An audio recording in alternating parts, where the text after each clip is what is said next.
মাছের ডিমের রেসিপি তো তোমরা অনেকভাবে খেয়ে দেখেছো, তাই তো বন্ধুরা? তো একবার এইভাবে করে খেয়ে দেখো, দেখবে এত অতুলনীয় লাগবে। আর এর স্বাদ ভুলতেই পারবে না, বারবার করতে ইচ্ছে করবে। তো চলো, এর জন্য দেখো আমি নিয়ে নিয়েছি মাছের ডিম, বেশ অনেকটা পরিমাণে। তো এই মাছের ডিমটা কিন্তু প্রথমে দেখছো এরম ডালা ডালা থাকে।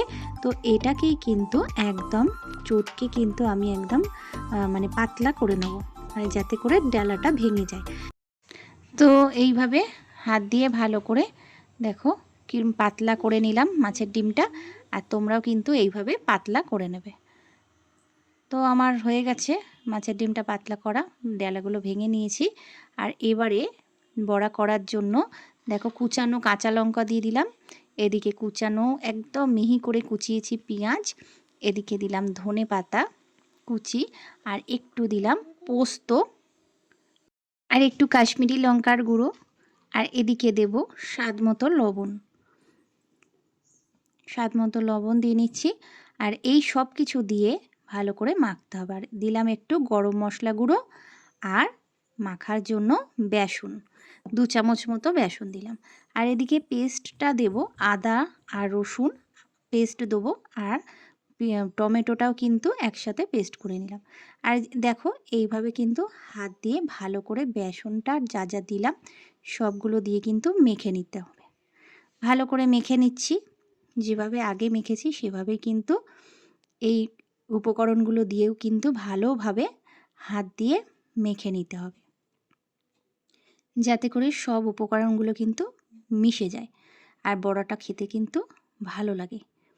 ঠিক আছে, তোমরা চাইলে শুকনো লঙ্কার গুঁড়ো দিতে পারো, তবে কাঁচা লঙ্কা দিয়ে বড়াটা করলে কিন্তু এর স্বাদটা কিন্তু ভালো লাগে। তো এবার গ্যাসটা জ্বালিয়ে নিলাম, নিয়ে কড়াটা বসিয়ে নিলাম, নিয়ে কিন্তু তেল দিয়ে দিলাম কড়াই। তেলটা গরম হয়ে যাবে, তারপরে কিন্তু একটা চামচের সাহায্যে ছোট ছোট করে বড়ার আকারে কিন্তু মাছের ডিমগুলো ভেজে নিতে হবে। দেখো এপিট ওপিট করে কিন্তু ভালোভাবে লাল লাল করে ভেজে নিতে হবে। আবার একদম কড়া করে ভাজবে না, তাহলে কিন্তু একদম শক্ত হয়ে যাবে, বড়াগুলো খেতে ভালো লাগবে না। তো আমার হয়ে গেছে বড়াগুলো ভাজা। ওই তেলেই শুকনো লঙ্কা, গোটা শুকনো লঙ্কা, তেজপাতা ফোড়ন দিয়ে আর কালো জিরে ফোড়ন দিলাম, দিয়ে কিন্তু পেঁয়াজগুলোকে ভালো করে ভাজতে হবে। পেঁয়াজ কিন্তু এই রেসিপিটায় খুব ভালো করে পেঁয়াজটা ভাজতে হবে, কাঁচা থাকলে কিন্তু হবে না।